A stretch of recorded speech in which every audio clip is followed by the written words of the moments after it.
महाभारत के युद्ध भूमि में अर्जुन का मन विचलित हो गया था। अपने ही प्रियजनों को सामने देखकर वह शोक और भय में डूब गए। तब भगवान श्री कृष्ण उन्हें जीवन का सबसे बड़ा सत्य समझाते हैं कि सुख और दुख दोनों अस्थायी है। यम यम ही न व्यथयन्ते ये ते पुरुषम पुरुषर्षभ समदुख सुखम धीरम सो अमृतत्वाय कल्पते। अर्थात हे अर्जुन, जिस मनुष्य को सुख और दुख विचलित नहीं कर पाते, जो दोनों में समान रहता है, वही अमृतत्व यानी मोक्ष के योग्य होता है। भगवान श्री कृष्ण अर्जुन को बताते हैं कि जीवन में हर इंसान को सुख भी मिलता है और दुख भी। कभी सफलता मिलती है तो कभी असफलता, कभी सम्मान मिलता है तो कभी अपमान, कभी लाभ होता है तो कभी हानि।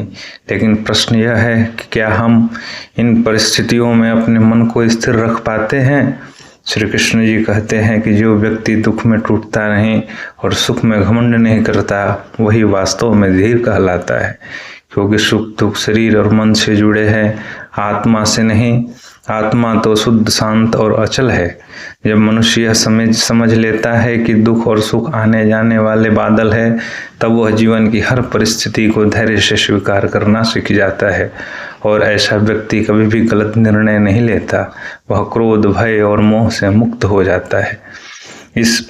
इस श्लोक से जीवन के लिए संदेश भगवान श्री कृष्ण कहते हैं कि जो सुख और दुख में समान रहना सीख जाता है, वही आत्मा के सत्य को जान पाता है और वही व्यक्ति मोक्ष यानी अमृतत्व का अधिकारी बनता है।